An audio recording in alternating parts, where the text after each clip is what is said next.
cats. I forgot the Sailor Moon cats. Oh You no. know what? You forgot Salem. I'm getting Forgot about flashbacks about that. I'm getting flashbacks about that. Yeah.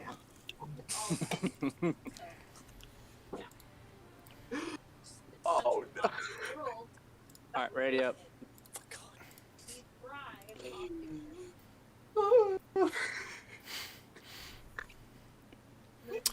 Welcome to the stream.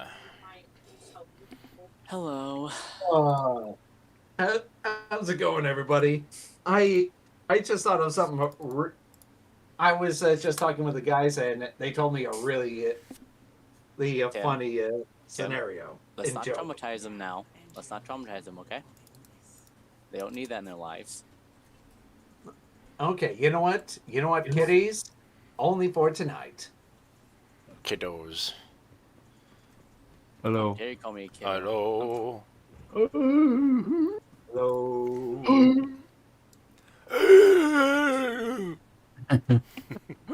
Hey Wes, guess. Listen.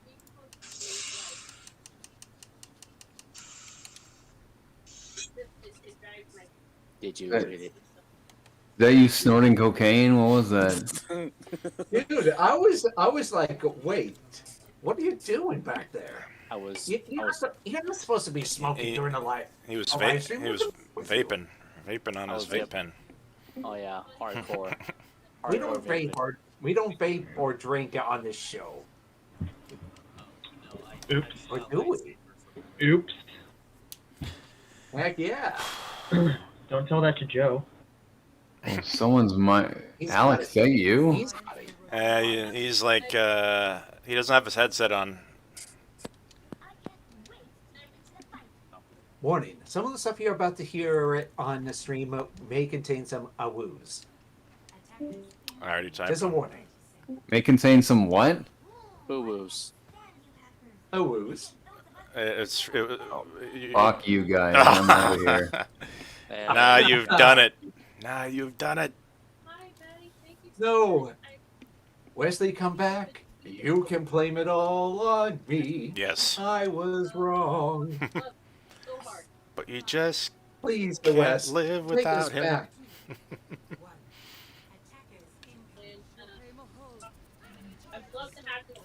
Come on, he's the Chris Pratt of our group. Whoa. What? That's a noble, prestigious title you're giving Wes. Oh, you talking about me? Yeah, he says you're the Chris Pratt of the group. Whoa. Nice. I'll take it. Okay, good. Okay. Chris Pratt from Guardians of the Galaxy or Chris Pratt from Parks and Rec? Guardians. Wait. From the Avengers. The MCU.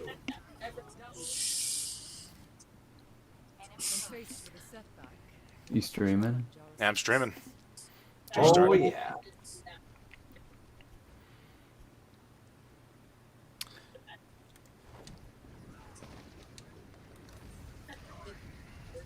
Well, anyways, but before we begin our main topic for the evening, I would just want to say is, how is everybody doing? I'm doing good. Great. Fantastic. Cool. And I'm on and today is technically my Friday. Good for you. Tim never works Fridays.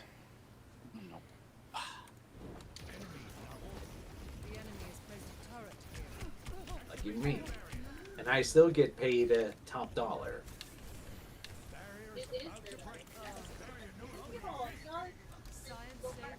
Let's talk about how much you make on your stream the stream.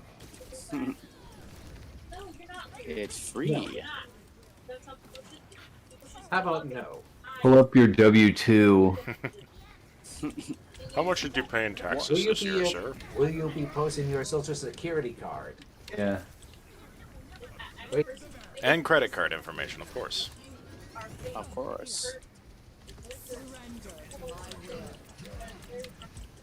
Well, you may want to watch yourselves because you might be a bad influence to someone in our fan base who might actually will.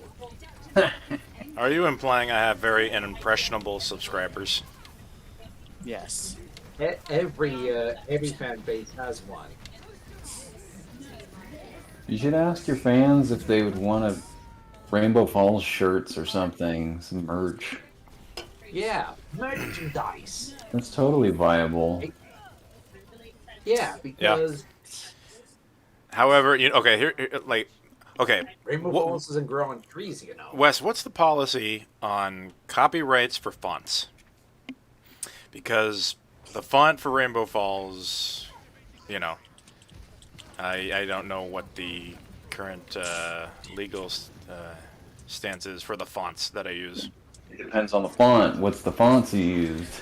Something called Light Cider or something like that. I think I just pulled it from DaFont years ago. If you pull it from DaFont, you can check. DaFont has different. Each font that you download has different use cases. What's it called? Light Strider. It's either Light Strider or Light Cider. Light, like Lite. Light, I think. Okay, that's not coming up. You're gonna have to Yeah. look it up.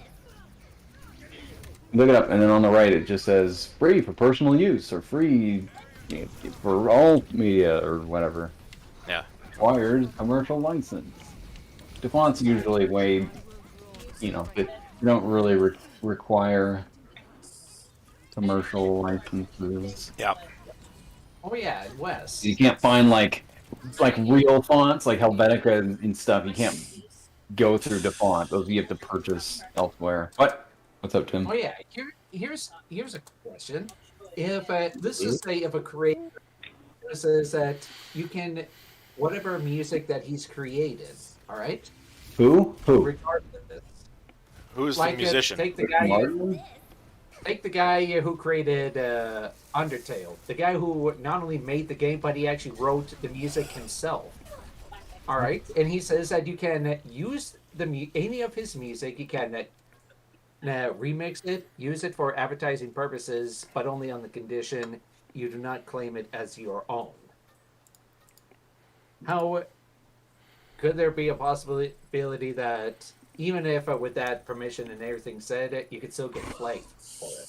Of course you can get flagged for it. Dude, well, check this out.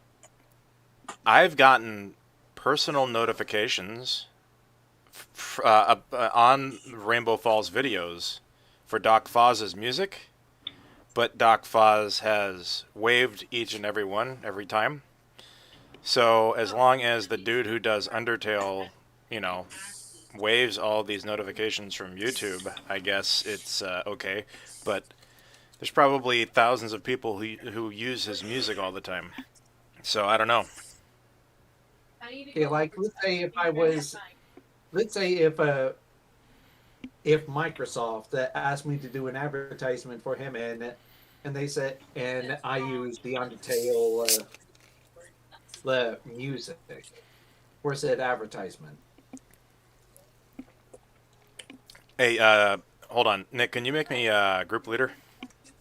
Yeah. How do you do that? Right-click on my icon. That's the same as yours. Right. I've seen stories where content creators, like music creators, get flagged for their own music on YouTube. Yeah, as long as it's in like a database that automatically detects things, it's going to be a little bit of a process.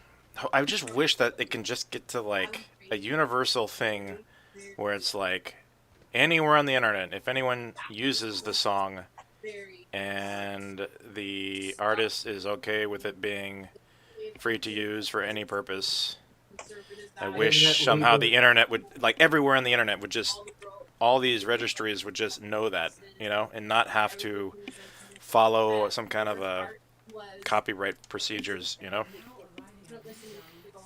I gotcha. but you do give a credit to you do give a credit.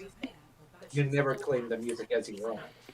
A lot of people won't even, a lot of videos don't have credits in general, you know? So what do you do then? Maybe they can do it like in the description under the YouTube video. But yeah. Okay, so would you ever use any of his music or any of those content creators who said you can use it, advertising, whatever you want, Tim, as long as you never claim it as your own? Tim, I'll just say this. If we didn't have Doc Foz and Matthew at our disposal for music, yes. However, since we know people who make original music, I'm trying to strive to use original music every time now, Unless it's something like really, really short, kind of like a throwaway kind of a YouTube video that's just meant for like quick views or just, I don't know, just a quick laugh, Yeah, but that'll also help with having more creative notices, if you will. Of course, of course.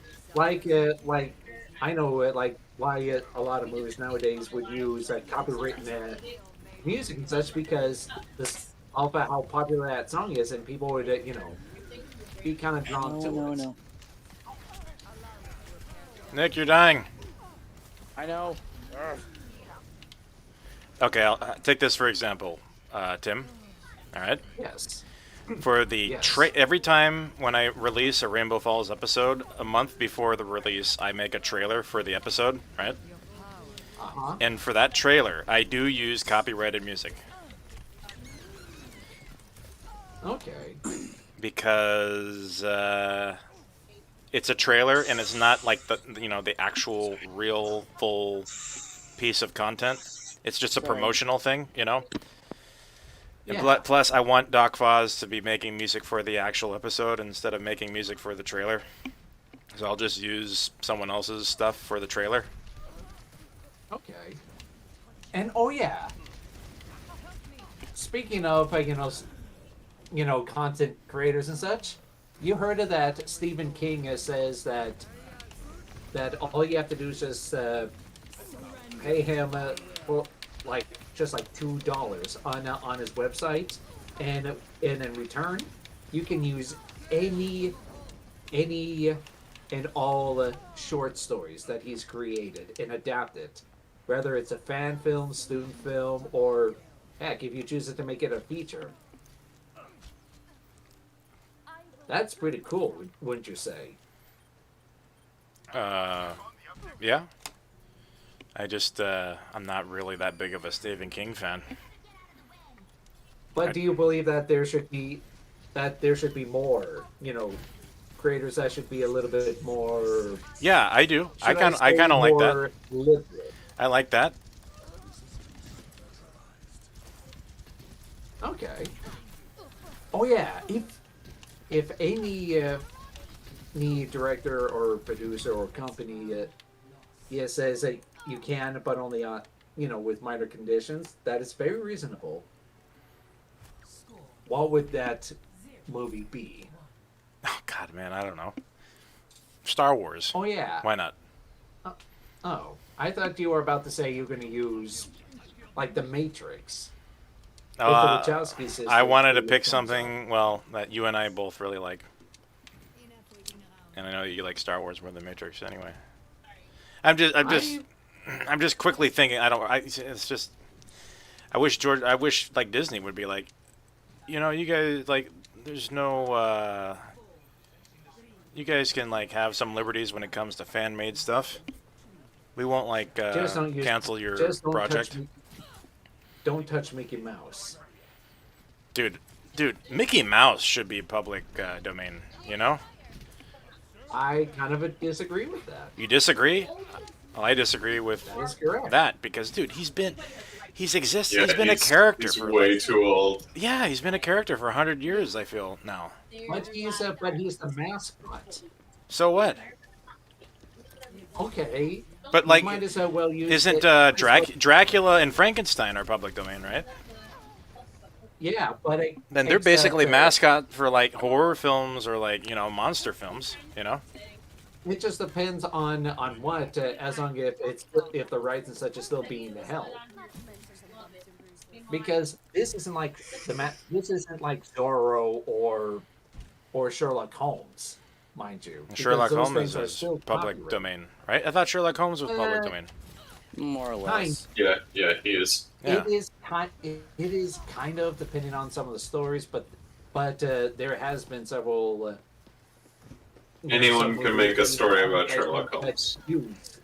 That use Sherlock Holmes, and they've been sued by the creators because they were using Americanized, the American copyright system. Okay.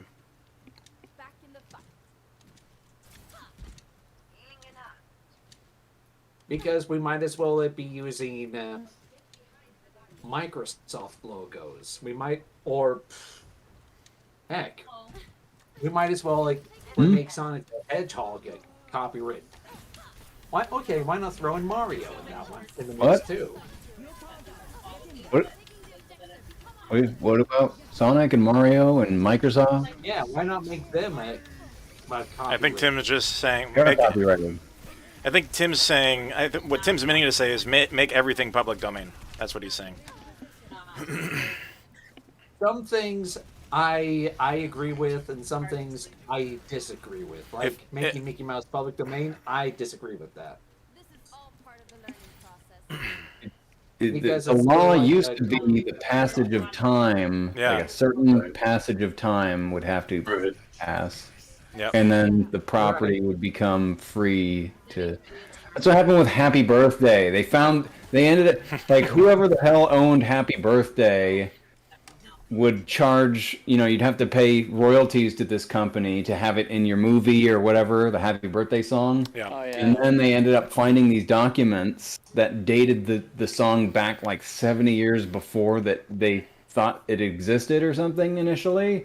And so that company, I can't remember what the company was, let's just say MGM, Yeah. ended up having to pay back a whole shitload of money. They got I didn't fined. hear about that. Yeah. That's funny. Oh yeah, Because to no fault of their own, I guess, except for I don't know, I was against lied. owning Happy Birthday as a song, but Ready up, Nick. I don't know if it was not MGM. I'm just putting a face to the name or putting a Right. name to the entity that I'm trying to illustrate here. And yeah, then they had to back pay.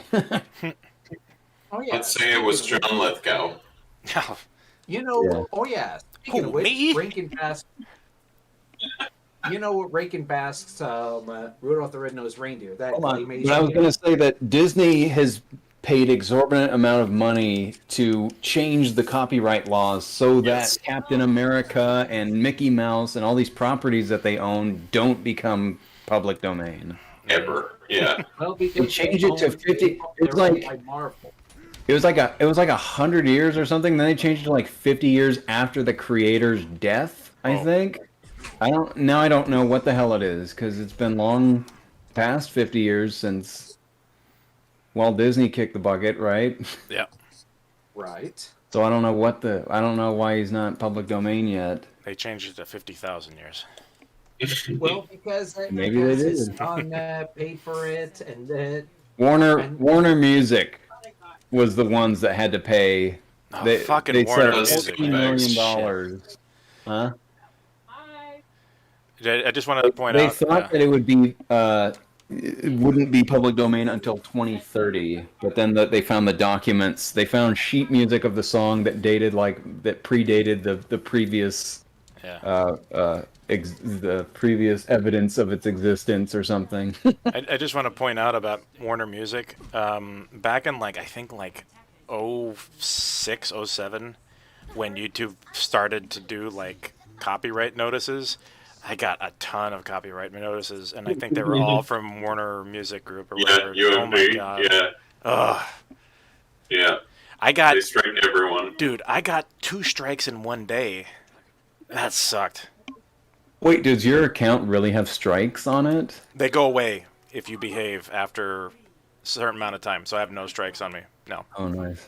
Yeah, it's been that way for over a decade. I've never had a strike, but I've had a bunch of emails that are like, your video, this contains whatever from here, and they say you don't have to do anything, nothing's wrong, but we are going to keep it from playing in these countries.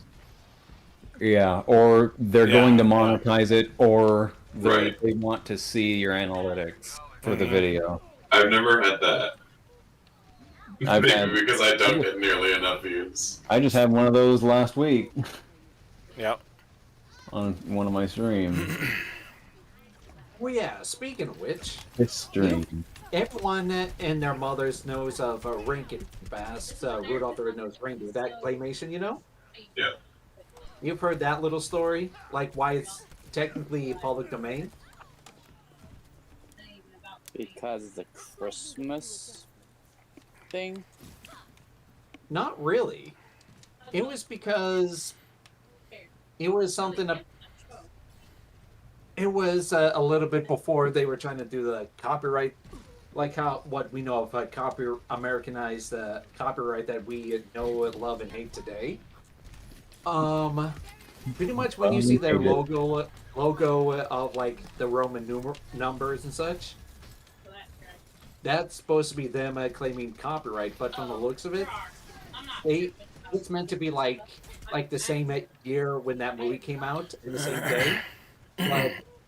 But something happened to which it was changed like years before that.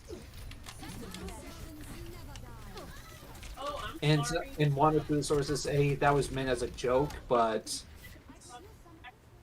apparently, let's just say, long story short, that's why we see a lot of Rankin Bass claymation and movies and advertisements around Christmas time. You mean the style of the claymation? Yes.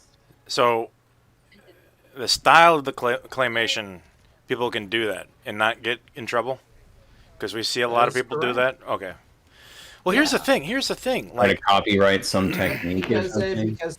because someone while making it goofed up. wait, okay, now you're saying stop motion itself isn't in question. It's just if you do stop motion with clay and have it look exactly like the characters from Rudolph the Red-Nosed Reindeer, you could get in trouble, or you won't get in trouble. You won't. Okay. You can even do a retelling of your version of Rudolph the Red-Nosed Reindeer in that same style, music, and whatever, and you legally can't get sued. Nice. They did it for It's Always Sunny. Pretty sure. See? Then you can thank whoever goofed up on trying to place a Roman numerals on the open that we know of today. It was a Rankin Bass episode of Community. Nice. It's way back though. That was like 2010 or 2011.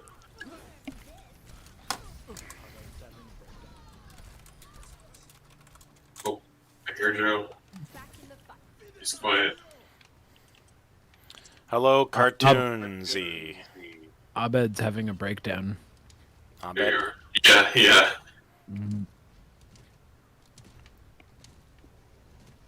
Wait. Oh, that's my favorite.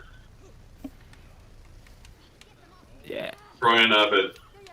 Perfect duo. Troy and Abed in the morning. Joe, you gonna get in on this action, or is it too early?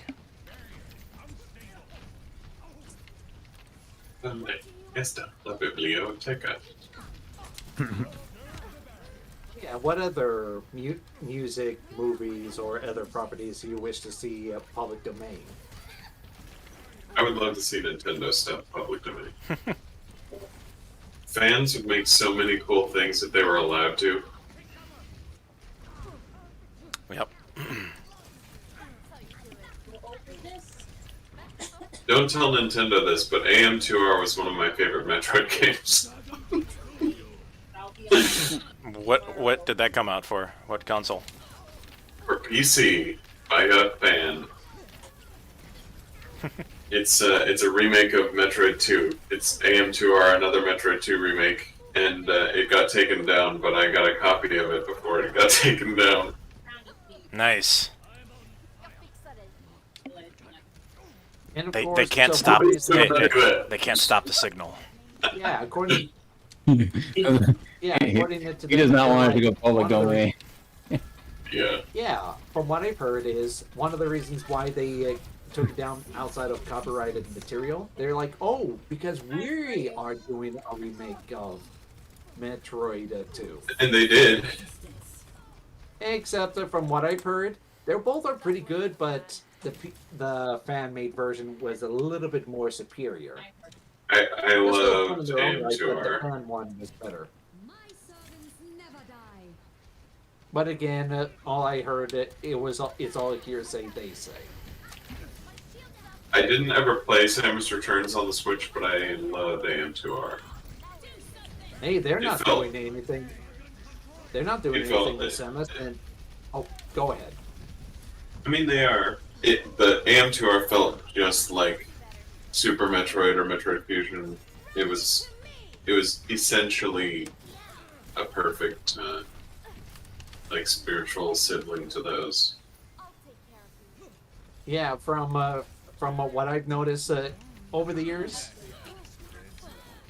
unlike other properties, especially with Fire Emblem, Samus has been, let's just say, been treated dirty. Yeah. And therefore me.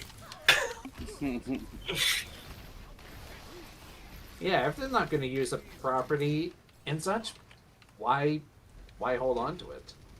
They're making 2 Metroid games right now. Okay, but and please, for the love of God, just fix whatever they did with that other M game. I don't think they need to fix it. I think they just need to forget it. Exactly, and have Samus shut up instead of being like a little like, oh, I'm sad. I want to talk about the baby. You know, I know nothing about Samus, by the way. Well, But yeah. Samus for me yeah, but didn't. from what I just want to point out, Samus Go for me didn't become interesting at all until I saw her in the Zero suit, and I didn't know Samus was a woman until whenever that was in the early 2000s, right? Most people don't know Samus is a woman until they've played one of the games. Yeah. or Or Smash. Smash. Yeah, Smash Bros. Funny thing, when Metroid was first created, that was meant to on purpose. Yeah. Yeah. It was like a twist ending. Yeah, and that's if you would do it right and get the perfect ending. And everyone was like, what? Samus is a girl? Like Jacob. Man, I take it you were a fan of Metroid way before that was revealed, right? Well, in terms way before Zero Suit, right? Zero Suit was a thing about the same time as I was a fan of Metroid because Metroid Zero, the remake of the first Metroid for Game Boy Advance, had a Zero Suit sequence in it. It was one of those scenes where you lose all your power-ups and you have to like stealth through an area because you're not powerful enough to fight the bad guys. Mm-hmm. So I think that game came out around the time that I started playing the Metroid games. Okay. So I think it was around the same time. I had like a thing I was gonna go with that, but you kind of, I don't know, it's not gonna work as well anymore. Well, I was expecting you to say, oh yeah, I've been a fan of Metroid like 10 years before the reveal of Zero Suit, and I was gonna then, it was then gonna lead me to be like, how do you feel about them having to like show Samus like that? You know, more, I don't know, more visually appealing to boys or something like that. To me, go ahead. No, that's okay. I was about to say is, oh, you've been a fan of. Well, what I'm getting at, okay, this is what I'm really getting at. This is what I remember. So, what I'm getting at is, why did they have to show her out of the suit at all? Because they've never really shown John, Master Chief out of the suit, and everyone. John Lithgow. John Lithgow, yeah. They never showed John Lithgow out of his armor. There Such a was, weird thing. actually, there was an answer. No, what And that I'm was so a I think decision. yeah, but I think Nintendo did that to just like I don't know, visually appeal to people even more. Honestly, I have no idea why they do it. Yeah. I think maybe it's just traditional because the first game had a twist where you find out Samus is a girl, and then they're like, we gotta keep going with that. Like it's canon now. We gotta go farther. Right. I've always felt kind of conflicted about the Zero suit. I mean, it's not revealing per se. Right. Like, it's a full suit, but it is skin tight, which feels like it doesn't make that much sense. Like it's clearly yeah. It's clearly a fantasy. That aside, it's like you clearly see her face all the time, and it's like, did we really need to see her like this at all?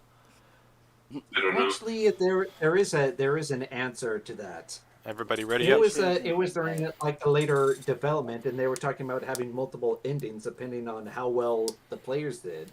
And they're like, okay, what would be like a good reward for it? Any ideas? And then someone has said, and I quote, "It would be a shocker if Samus turned out to be a woman." And everyone thought that would be really interesting and wanted it to do it, so we decided to do it right away. Yeah, people would play it back when it was, people who played it back then were shocked. And even now, people today talk about it like if it was a legend, unquote. Cool better. And that is why Samus is a woman that we know and love today. And one quick little thing. Despite how bad the Mother M is like treated like, oh, Samus whines and cries and lets a man tell her what to do. In the Japanese version, it's actually a lot better and easily more explainable. And Samus is actually more kind of the same thing, but more toned down and more relatable. I know. Us English-speaking countries get the wrong end of the stick on that. Well, I got another question, Jacob. That's all I wanted to say. Jacob, about Samus in general. I know like nothing about Samus's personality. Like, is Samus like Master Chief or different? She's a lot like Master Chief. Okay. She has a very kind of empty shell personality for players to kind of. I mean, I was gonna say like about Metroid. The reason Metroid wouldn't make a very good movie, for the most part, is because the game is so isolating. All of the games. Usually, you're not talking to people or interacting with like how characters at all. Unlike Master Chief with the Halo games. There's lots of characters. Yeah. But also in Halo games, most of the time you're shooting aliens, not talking to people. But even more so in Metroid games because you're completely isolated in most games. Mm-hmm. Like the only things you see, the only living things you see in most Metroid games are aliens, like creatures. In fact, I think most Metroid games don't even have that much text to read, aside from the power-ups you get. Or the manuals that goes with it. The Metroid Prime games were more verbose in how they described things, because they were kind of, since they were 3D games and they were more realistic, they had kind of more dimension in every aspect, I would say. So they had a little more. And like Metroid Prime 3 was kind of an interesting case, because there are characters that are in the game and speak directly to you sometimes in Metroid Prime 3, but even still, it's a lot more isolated for the most part than a Halo game where you're constantly like seeing Sergeant Bronson run in or talking to Cortana or Yeah. Can I guess the plot of like all these games in a nutshell? And I'm just gonna do it. You are just trying to save the galaxy from evil aliens like Master Chief, basically, right? For the most Yeah, part. save it from evil Republicans in the NRA. Oh, that too. Okay, nice. And your longtime nemesis is an Aerodactyl dragon, Bullshit. who's actually a leader of a space pirates group. And later on, he becomes a I'm actually cyborg. having a hard time trying to decide if Tim's And being they sarcastic coming or back serious. Yeah. and a living corpse. Are you after being a cyborg. are you bullshitting us, Tim? Or are you actually telling us the No, truth? really. He's right. Okay, all right. The space pterodactyl And is the main villain. The Aerodactyl dragon. He's one of the large villains. I wouldn't say he's the main villain, but he's one of the ones He's a people like to go to a lot. I mean, he's in Smash. You can play as him. Oh, nice. And but of Zero course, Suit it was- Ridley. Ooh, that'd be nice. And Zero it was Suit because- Ridley. Now we're talking. Oh yeah, and funny thing, he was the one who also killed her parents. Oh, damn. He was trying to be intimidating and like, hey, give me your money, give me all your resources, or I'll kill everybody. And Samus being a sweet little innocent 8-year-old girl, being like, "Hi there, Mr. Alien Dragon, sir. You want to be best friends?" And getting angry and disgusted, and all his pirate buddies were laughing at him. He's like, "Okay, you know what? Murder everybody." Jacob, I just want to know I am one. not I want to kidding. know one Look thing. it up. This is just paraphrasing, but look it up. Is And then Metroid she gets trained is- by, Too much by history, these, Tim. Too much. too much history? Bird people. Is Metroid and Star Fox in the same universe? No, It should be. That would be cool. except Firefox one's has, human and has one's animals. is animals. So that yes. does. Yeah. What does that mean? I mean, they're like alien animals, right? No, They're in humanoid Metroid- animals, you know? there are no humans in Star Fox. They're personified animals. Yeah. Yeah. They could qualify as aliens. Yeah. From the planet I feel Cornelia. like the level of seriousness in Star Fox and the level of seriousness in Metroid, the worlds don't match. Oh, okay. Star Fox is a little too. I mean, Metroid is somewhat. I don't know the word for it. It's somewhat campy. It's somewhat like suspension of disbelief because there's lasers and there's X-ray vision and there's things you just kind of have to say. Throw the explanation for why this works out the window a little bit and just enjoy it. But Star Fox is a lot more like a comic book or a cartoon. It's like really, really Disney-ish compared to Metroid. Okay. I appreciate the irony that the one with the talking animals is the more serious one, humans. Yeah, this is if you can't see, Wait, this is wait. what. Jacob didn't say that, did he? I thought he said the opposite of what you just said. I thought he was saying. He was saying, I thought he was saying that, or maybe I misheard him. Were you saying that Metroid is more campy, or Star Fox is more campy? I think Star Fox is way more campy than Metroid. Oh, okay. Metroid is somewhat campy.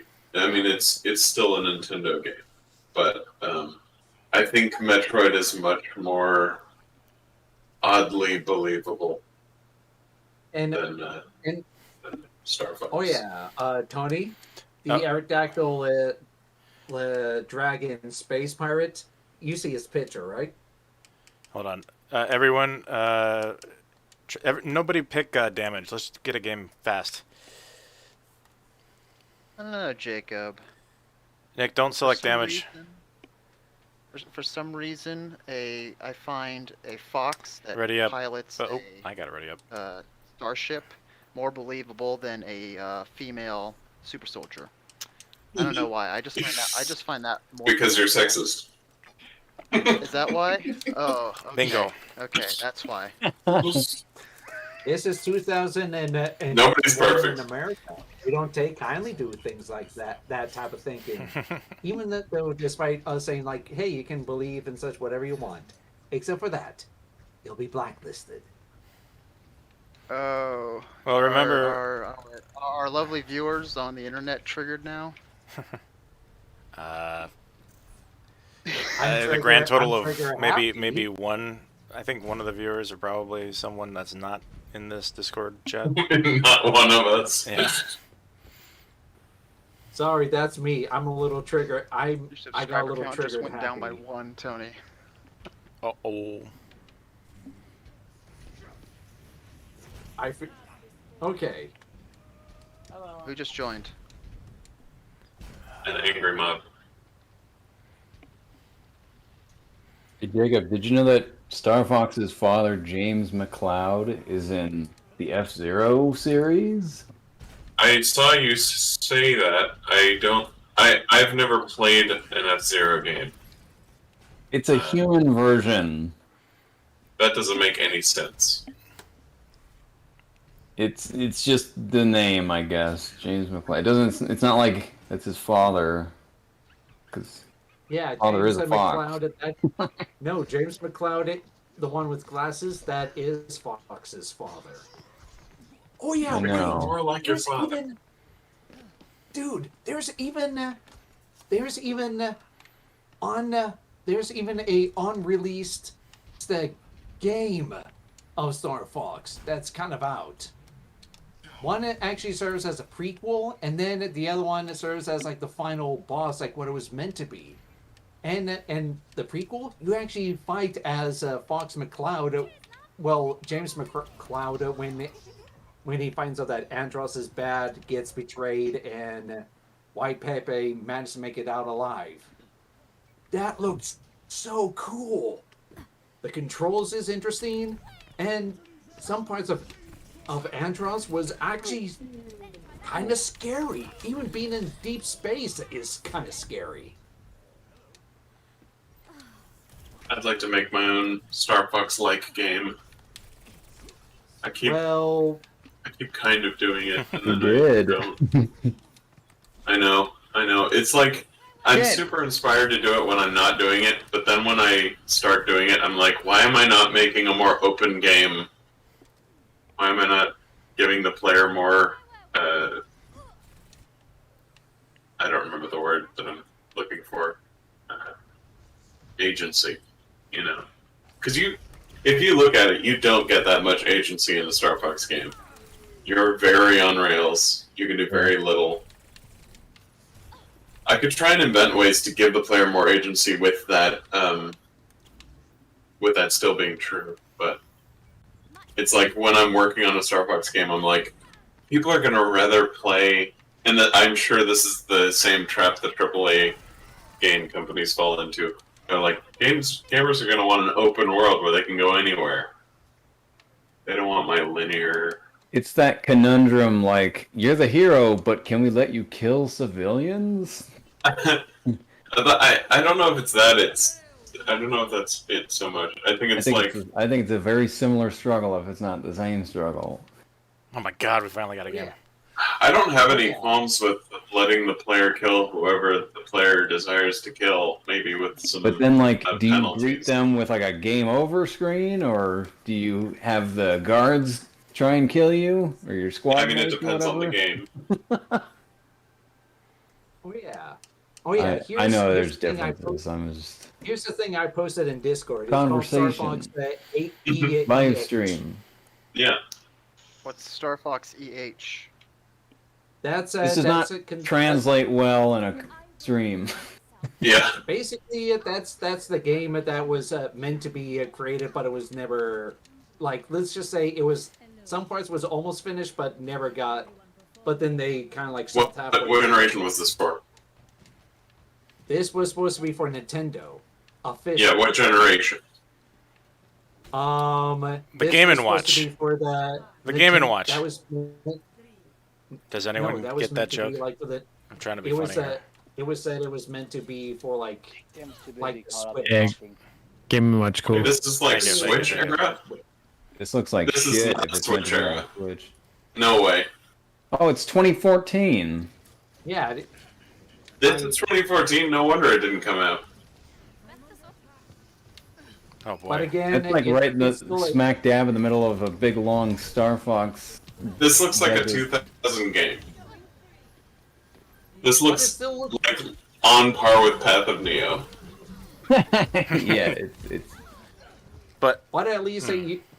but it still looks pretty good PS2, compared to what Xbox they did with Star Fox, original. the one that just came out. You're talking about Star Fox Zero? Yeah.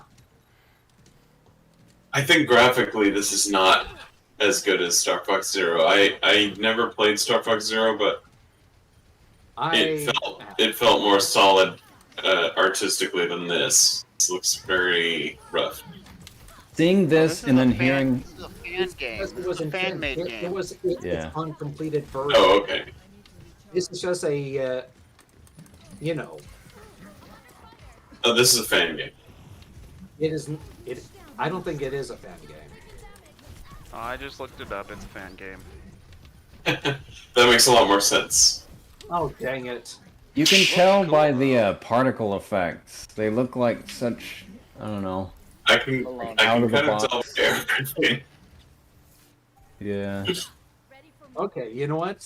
Seeing the way. Looks like a fan Oh, game, yeah, and such, and- it still looks pretty good. It's fun for a fan game. It looks 'cause- like a Dark Basic game. You ever played Dark Basic? No. No.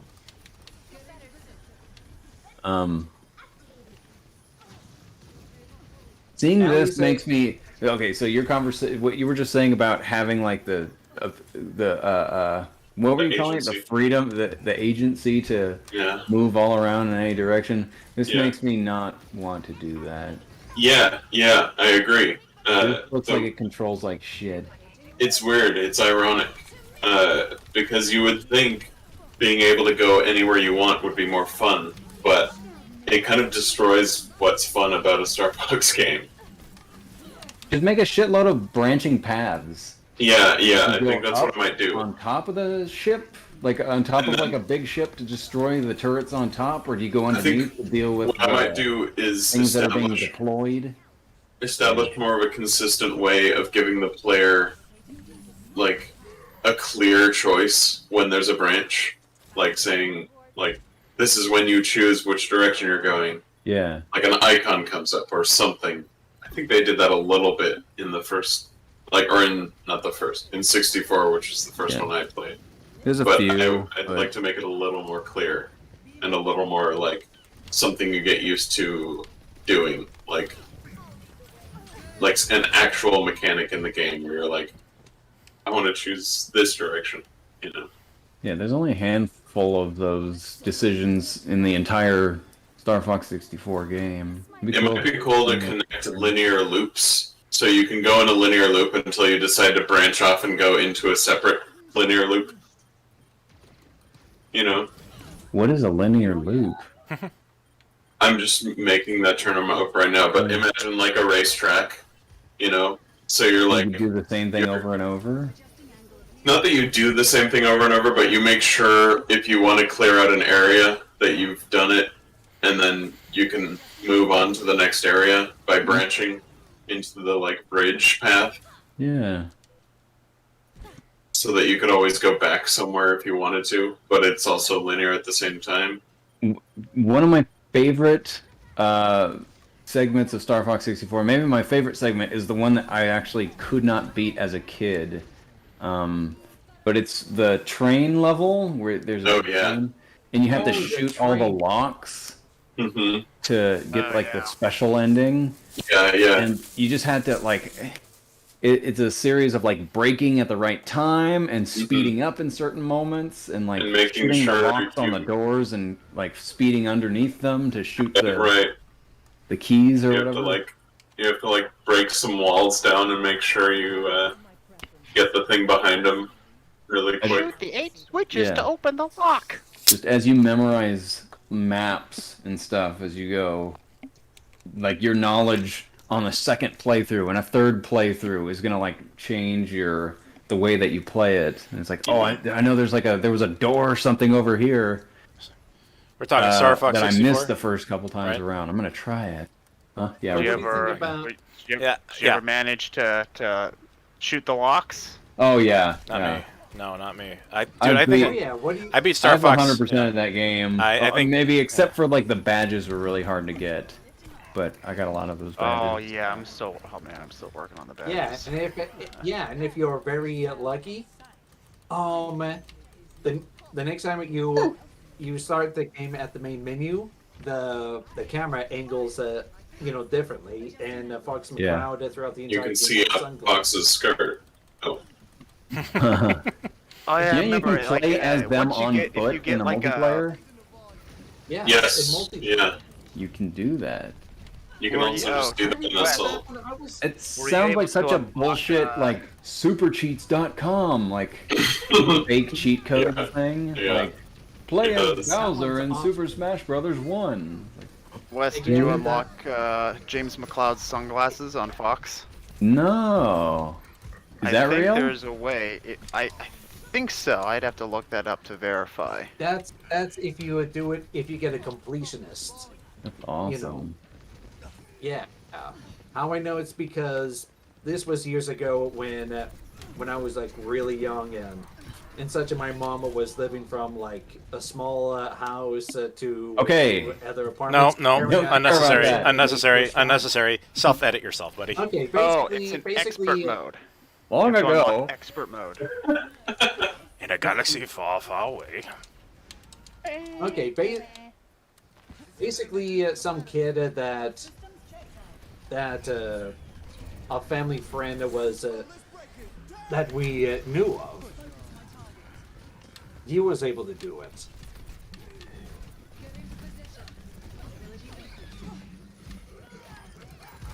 And funny thing, that Star Fox was actually my first introduction to Nintendo 64. Nice. It's not a bad game to start with. Nope. Hey, because growing up, my dad was a hardcore Sega Genesis loyalist. And then his console lost.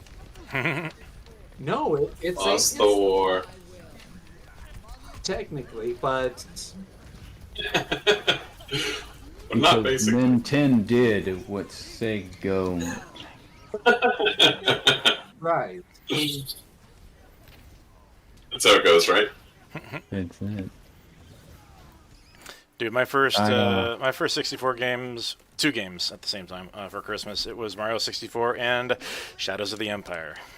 Ooh. Yeah. Ooh. Heck yeah. Mario 64 and Mario Kart were not only our first games for N64, they were also the first video games I ever played. Whoa. Nice. We rented a whole console from Blockbuster, and with it we rented Mario Kart and Mario 64. You could rent consoles? Yes! What, from Off the shelf, Blockbuster? yeah. Blockbuster or where? Yeah, Blockbuster Oh, yeah. had full consoles like in a briefcase with the controllers and the plugs and everything.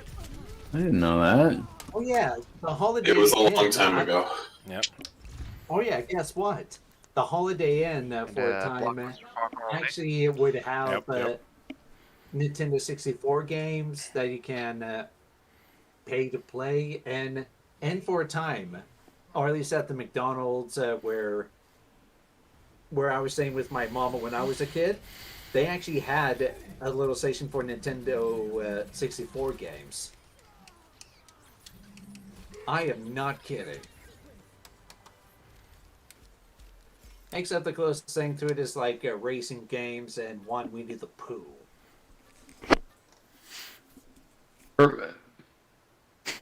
For me, I was gonna say that going into Blockbuster was like the Wild West, like with the gaming kiosk. Yeah, Because I didn't have gaming magazines, I didn't have the internet.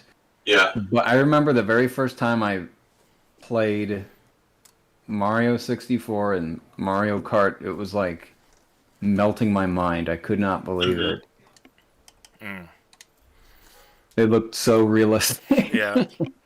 Blockbuster was one of the most exciting places to go because it was just like you never know what you're gonna find. Oh, dude, there's I just heard- so much cool yeah. stuff. I was not Movies. old enough for this, but one of my friends was talking about like a pizza restaurant that he went to as a kid, and like he I can't remember if he had consoles, but anyway, they had like the very first 3D fighting game, like Virtua Fighter. It was like the first 3D game he had ever seen, and he couldn't wrap his head around it. It was like, yeah, it was just such a crazy experience for him, I guess. I want to find something. I want there to be some kind of revolutionary thing and that I can relate to that. And I don't. The closest thing I have maybe is VR. I think the very first time I put on a VR headset and like I was like, this is real. This is gonna be, such a crazy new experience, such a new venture into entertainment. I think for me, one thing like that was seeing Davy Jones for the first time in Pirates 2. I don't think I had the wherewithal to fully appreciate it. It's crazy. I feel like I have more of an appreciation for it as I watch it, like every time I do watch it now, because it holds up crazy well. Yeah. It looks so nice. I would vote for it as like one of the CG characters that holds up the best. Alongside amazing. Alongside Smeagol. I would argue that he holds up better than Gollum. I was watching it like not that long ago, and you could see like motion tracking errors and stuff on Gollum. Oh dang! Especially in the Two Towers, where he just doesn't. He slides along the ground. Weird. It was good for the time, but I don't think it aged nearly as well as Davy Jones did. It's really ambitious, yeah, especially for the time to have such a prominent 3D character among live-action characters. So I think it holds up well still, but well, I think nowhere near as well. Davy Jones had the benefit of, them having had Gollum done years before that. Yeah. That's true. So they were able to learn from the techniques of Gollum and apply them to Davy Jones, as well as a few new tricks up their sleeve. And of course with Gollum, they hardly used motion capture software for a lot of that. They had to do a lot of manual tracking and animation for Gollum. Yeah. Really? Whereas Davy Jones they used a proper motion capture suit for that one. Yeah. As they should have. Dead Man's Chest is only... I mean, it is after, but it's only 4 years after Two Towers. Mm-hmm. Yeah. It's an amazing leap in visual quality. And it still looks good. What's your opinion on the skeletons? From Curse of the Black Pearl. They don't look as good. They don't hold up quite as well. But because they're skeletons, they get away with a lot. I gotcha. Man, I was like 12 years old when that movie came out. Yeah, I remember seeing the trailer and being like, I don't think I can handle that. Funny thing, my dad bought it, and when I saw some of the stuff, it's like years ago, my dad would never, but once he sees something like this, he'd just like turn it off and say like, we're not watching that no more.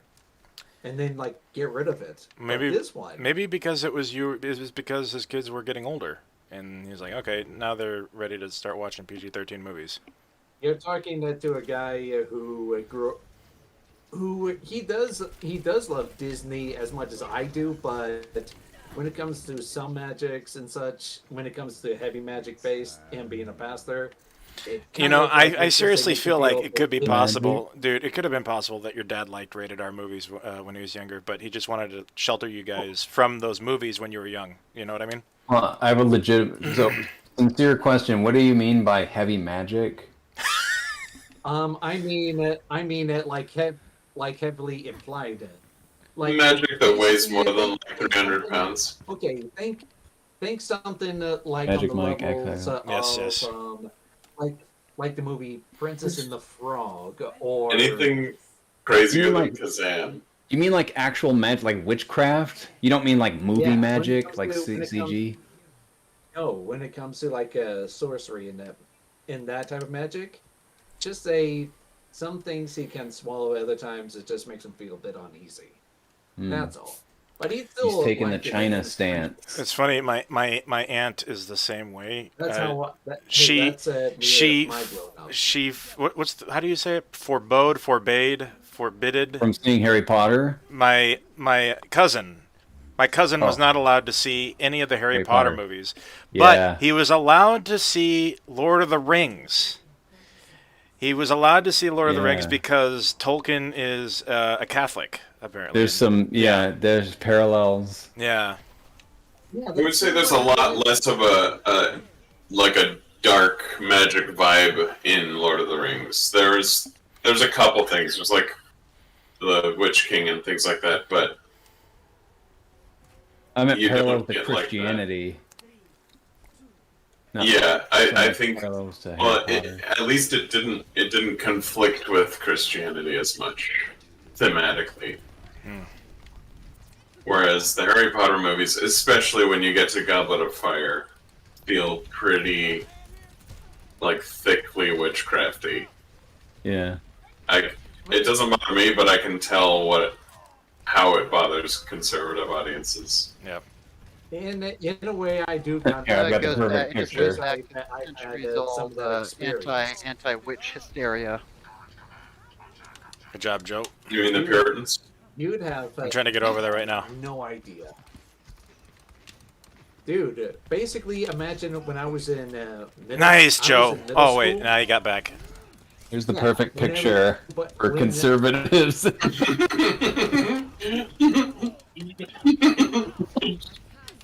Aw.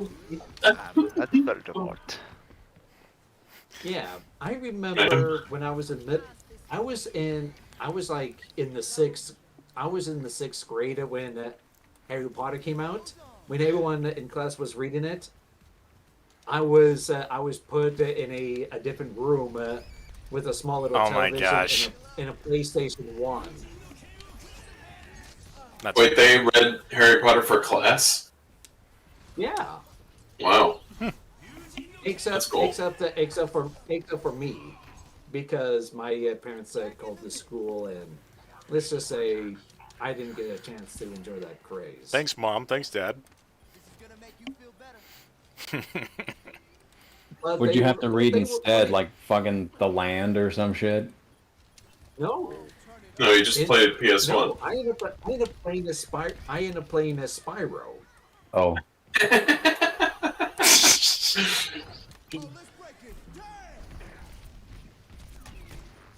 For real. I would have loved to read Harry Potter for class. That would be cool. Well, That'd be incredible. man, Maybe.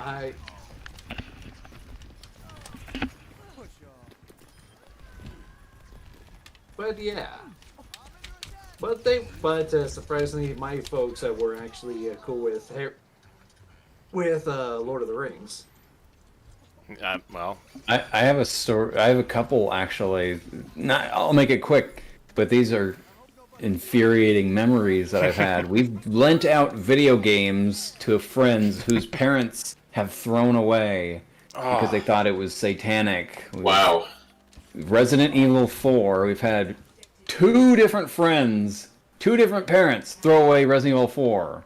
Your copy? Our copy. Yeah. That's so lame. And then another friend whose mom threw out Diablo 2 because They should. I mean, to be fair, that's pretty satanic. yeah, sure. Oh yeah, wait. But the Resident Evil 4, really? Although to be fair, on the other side, you are trying to kill Diablo in Diablo 2. So It's the bad guy. Yeah. if anything, it's Christian propaganda. Heck yeah. Oh yeah, wait. One other memory. When I was living with my mom, my mom was very cool with me playing whatever Sega Genesis games I want, but also cool with me playing Age of Empires. But when I got to my dad's and my stepmom's, well, let's just say if Age of Empires has animals hunting other animals or attacking other villagers, they don't bat an eye. But if you see like one small little force militia holding off against an invading army of another empire, they say they lost their minds. That ain't natural. Loses their minds. Exactly. But funny thing, if it wasn't for Age of Empires at the time, I wouldn't have been so fascinated with ancient history. But to them, they thought it was just nothing more than blood and war. Technically is, but there's still more like diplomatic. But so is history. That was bad. Oh. Man. But despite all that yeah, don't you worry. I still love my folks on both sides to death regardless. I was just thinking that was. The Genesis was way more perverse than the Super Nintendo. There were some messed up games on the Genesis. If you count if you mean like Streets of Rage and Streets of Rage. Dude, it was like Splatterhouse. Oh, I've never played that. There's some good horror games on the Genesis that did not make it to Super Nintendo. Well, yeah. Or at least Super Nintendo had a policy, right? The Super Nintendo port of but Wolfenstein 3D was a Noah's Ark game. Oh wait, I forget. I always forget about 3D games on the Super Nintendo. Dude, I know. There's a 3D Star Fox game on Super Nintendo. Yeah, I know. I always forget. I didn't play it until I got the Super Nintendo Mini or whatever it's called. Do you play as James on that? You know what? I actually don't fucking know. Maybe.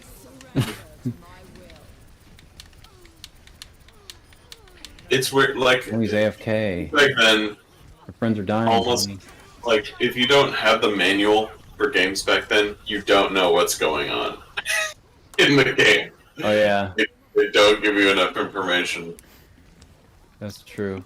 It's really contextual. I mean, even Super Metroid, like, you can kind of guess what's going on by what happens in the scene, but it's really up to your imagination to decide. Like, there are not lore dumps, there are not cutscenes, there are not, like, character development moments. It's really just, like, whatever you can derive from what you're seeing and playing. Yeah. From the pixels. Oh, yeah. Oh yeah, Wes. I know exactly what you're talking about. Those Bible adventure Christian games. A lot of them using a bunch of kind of like a cheap bootleg or rehash, but throwing some Christian themes in it. That is like really buggy and very glitchy. Man. Is it like God's Not Dead, the video game? Not quite. I mean, some of there's one that's like a ugly baby blue, to which if you stick it in too long, it kind of smells. I have the same problem. Basically, it's kind of like one of those little you get from one end to another, and then one segment you kind of like like try to find like a bunch of sheep or animals and then put them in a bin, and so you can advance to the next level. But they throw in like a little like a Bible scripture trivia and such, and it's like, what 5-year-old little kid would want to know how many days Jonah spent in a giant fish or whale, depending on which translation, when they just, their mind is go left to right and win.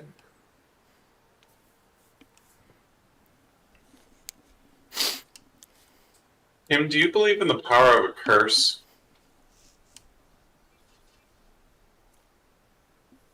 What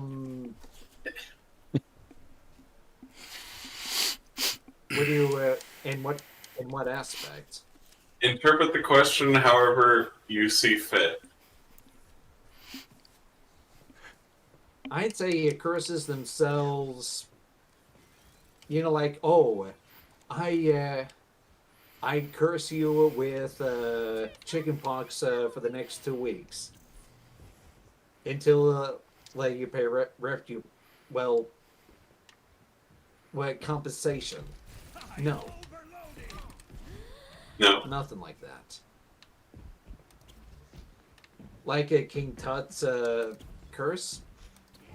No, I don't believe that. Yeah. Yeah, I don't think I do either. If that's what you're asking. But I did love the curse from the Mummy. That was really cool. I don't remember the curse from the Mummy. Well, basically anyone who raided the tomb of the dude in the first movie got screwed, right? Because which Mummy? The first one? What's the first one? The one, Brendan Fraser? Yeah, the Brendan Fraser one. Oh. I mean, it's not the first one, but it's, yeah, it's the one. The one, yeah. It's the good one, I would say. They essentially, all the curse was just the people that stole the jars. That was it. He just came back for the jars. I feel like if they ditched the jars, he wouldn't have. That's a good point. He came back from the dead and it's like, give me the sacred jars so I can regain my body, and most of all, I want to be united with my love. Well, destroying half the world. It could be the era I grew up in, but I feel like The Mummy as a reboot franchise really hit its prime with Brendan Fraser. Like, oh, yeah. Definitely. I don't really enjoy the old mummies from like I don't know, were those the 20s or the 60s or what? No, Probably I'd 30s. say somewhere like in the 30s and 40s and maybe. Those are too slow, too boring. The Brendan Fraser ones are great. They made the funny, Mummy they're cool. charming. And then the Tom Cruise ones are the worst thing I've ever seen in my life. Except for that, except for the trailer. Except for the trailer. Tom Cruise ones, I mean the one Tom Cruise one that they made and gave up. But that trailer, you have to admit, that trailer without the music was awesome. Yeah, especially like the one where they left out a bunch of audio. Yeah, that was great. And you can clearly hear them use the same scream twice in a row. And they used Toad screaming from Mario Kart. Yeah, that was great. That was good. I enjoyed that. Not as much as Brendan Fraser, but pretty good. Yeah. That movie was... It was so bad. I saw it for free, and I hated it. I saw it for free also. I actually only saw it because I was seeing Wonder Woman immediately afterwards. Oh. Yeah, they did try to unintentionally try to sexualize the Mummy. Dude, imagine if they did that with the Brendan Fraser movie. Ooh. That was weird. Wolf. Not like that. What do you have against bald dudes?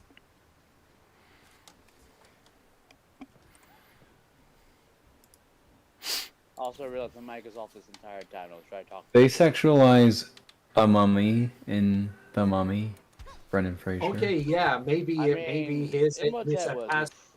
Yeah, maybe his past lover. You see Arnold Vosloo, he ends up wearing a loincloth. Well, I'm just talking about I'm talking about the main mommy, not the ill. Not the tertiary mummies. Arnold Vosloo is the main mummy. I'm talking about. I'm making a comparison with the Brandon Fraser. No, Brendan Fraser's the main mummy. Arnold Vosloo's the guy, the bald guy. The guy who plays Evie's brother's the mummy. God, get it right. What's going on? Alex keeps coming in and leaving. This is chaos. Okay, audience, you figure this out. This dude commented on call to action. This is a complete sidestep. This is really quick. Commented on call to action, says, America is in a terrible state of disarray. This country is this country is single-handedly going down the shitter. I don't know what that means. But Yeah. I said thanks for leaving a comment on my YouTube video, Noam Chomsky. And he says, oh, yes, but your video is a masterpiece, the cult guy. Keep working hard and good luck, sir. What the fuck? Thanks. That's funny. He's just posting his existential dread wherever he is at the moment. Okay, back to the mummy. That's funny. Okay. I need to watch it again. I have not seen the first Mummy that many times. Oh yeah, Brandon. Oh boy, I know all of what Emotep says. I could say it all. Kill mortals. That's not what they fucking say. Are you Yes, kidding they me? do. Kill mortals. Or at least that's what the mob says. What? They're saying Emotep. They're saying Emotim, obviously. Come on. Did you say emotim? No, Emotep. I said Emotep. Okay, because Emotim, like from Drawn Like Moths? Kill mortals. Actually, Tim, I did say Emotim. You're welcome. And for one thing, I have never been, nor dressed, or acted like an emo in my life. I'm playing did. around with I acted emo once. I did. I'll admit to it. I got the wallet chain. I wore the fingerless gloves. You listen to the Black Circus or whatever it's called. No, I never liked My Chemical Romance or Fall Out Boy. I wasn't that gay. Awesome. Oh my. Yeah, to me, I was more into American Rejects and a little bit of Linkin Park and Blake 182. It's like diet emo. What are you talking about? What do you have against Blake 182? No, I'm talking about All American Rejects. It's like diet emo. I do like one song, Swing, Swing, Swing. What about like 30 Seconds to Mars? No. No, I never liked 30 Seconds to Mars. That's more like the guy that tries to be emo but kind of failed. I'm an emo kid, as emo as I can be. So I really like Tommy talking. became an emo kid. No, that was the song. It's called the emo kid song. No, Tim. I'm saying 30 Seconds to Mars is like Steve Buscemi if he became an emo kid. Hello, emo kids. Hello, emo kids. Do you know where all the emo kids hang out? Oh yeah, when I was young boy. No, when I was in Virginia, my brother used to listen to Sevenfold, System of the Down, Korn, and Bullet for My Valentine. You had me till the last one, but I liked the other one. Same. It's like, oh, nice, and now shit. I kind of have some appreciation for Bullet for My Valentine, although I can do the cover art a whole lot better.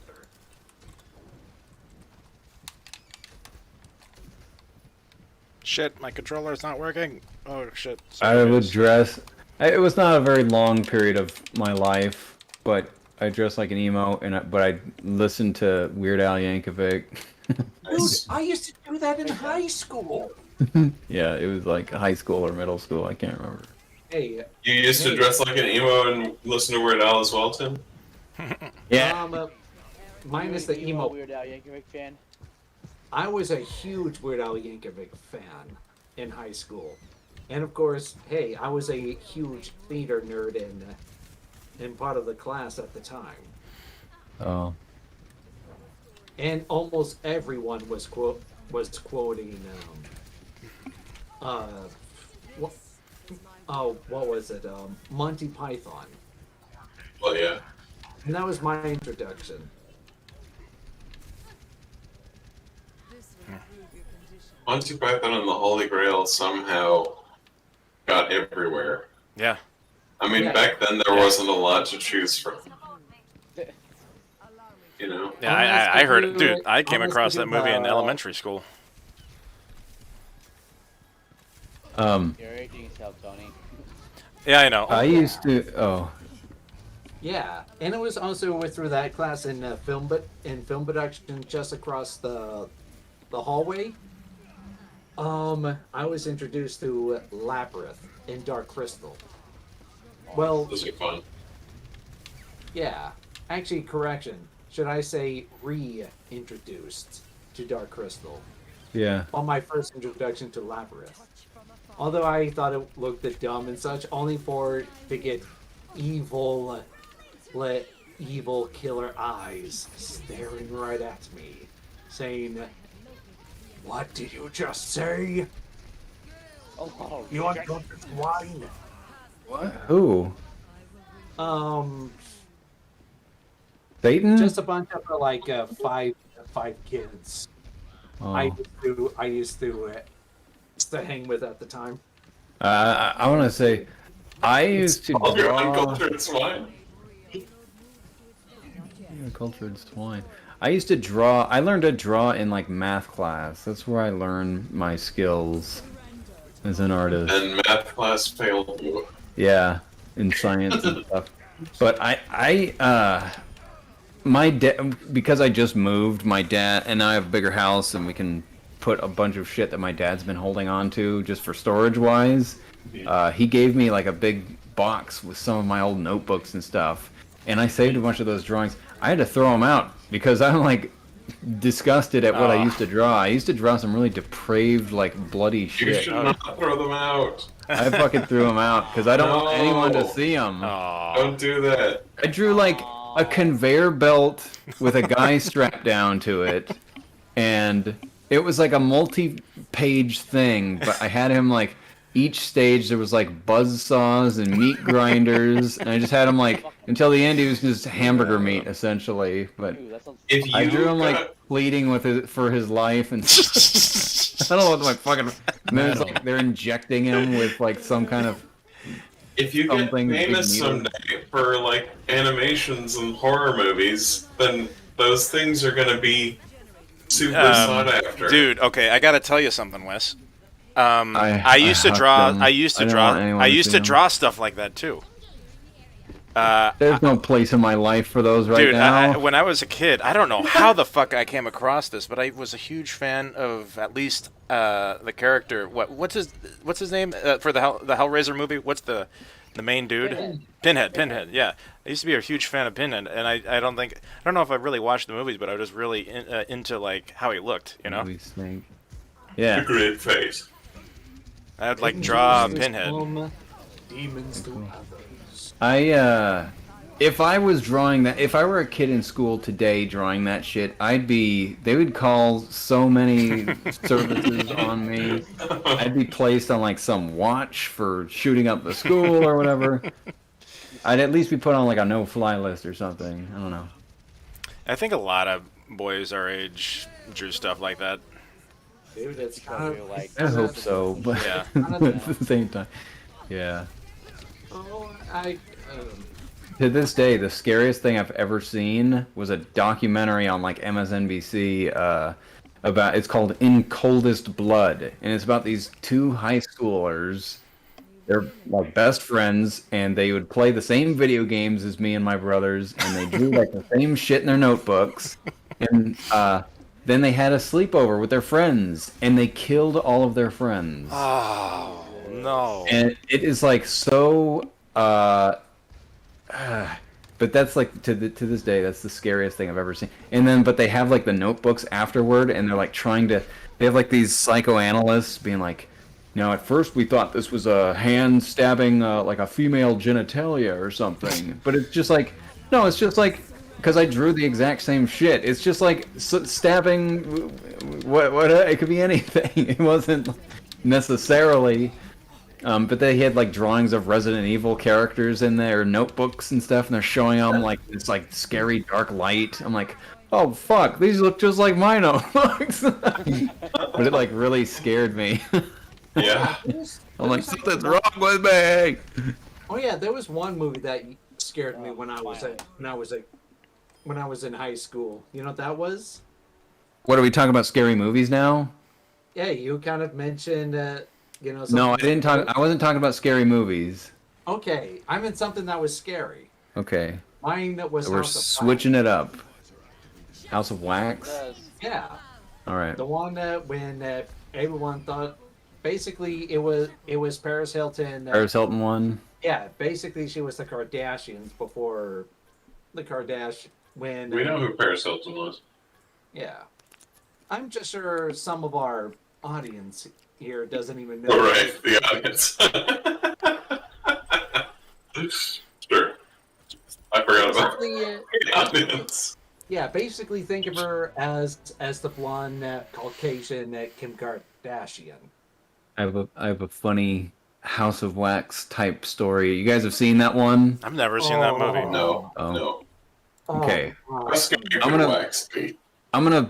Except for the Paris Hilton stuff, it was hilarious. Yeah, I'm slightly gonna spoil something, but it's a town that is like desolate. It's been I don't know if it's completely abandoned or if it's like a tourist attraction or something. But there's houses and it looks normal from the outside, except for it's dead quiet.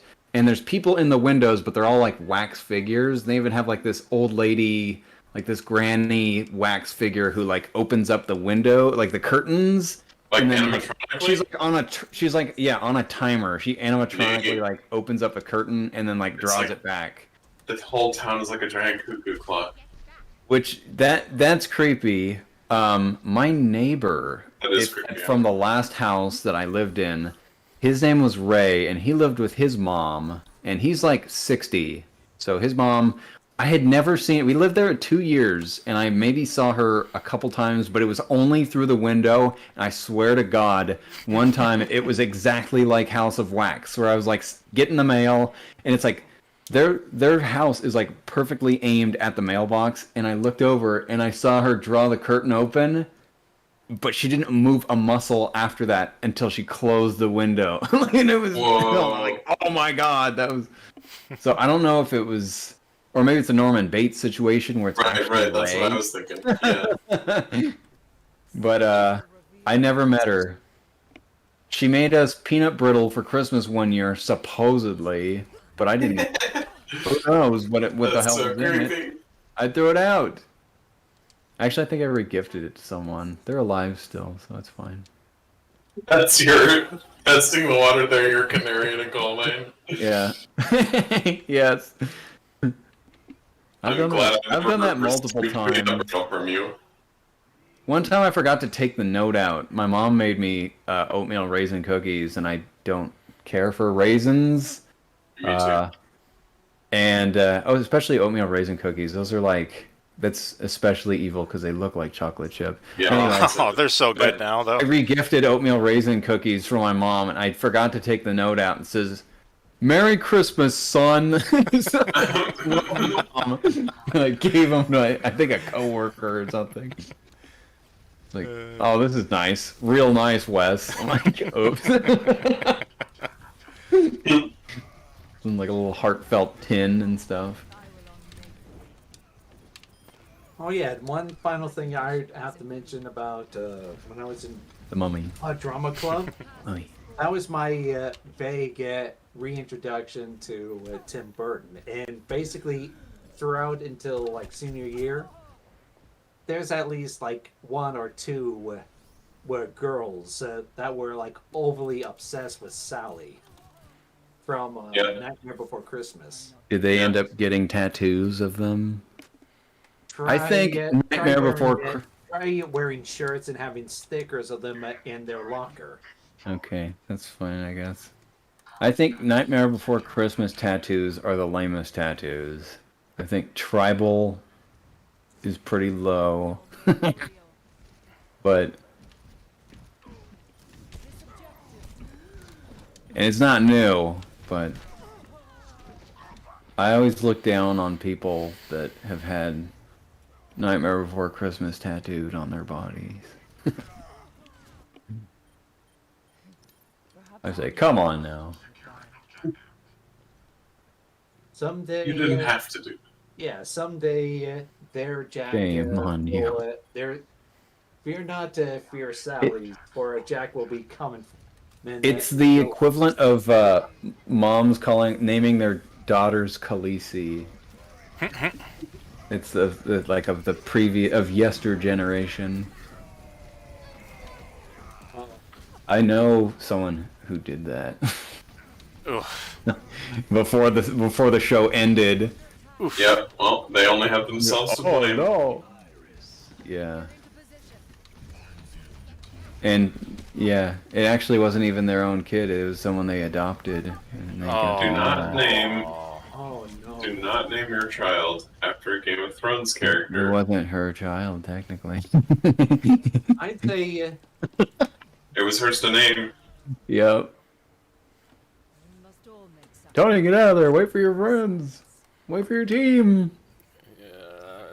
Oh wait, there's a huge delay. I don't know why I'm saying anything.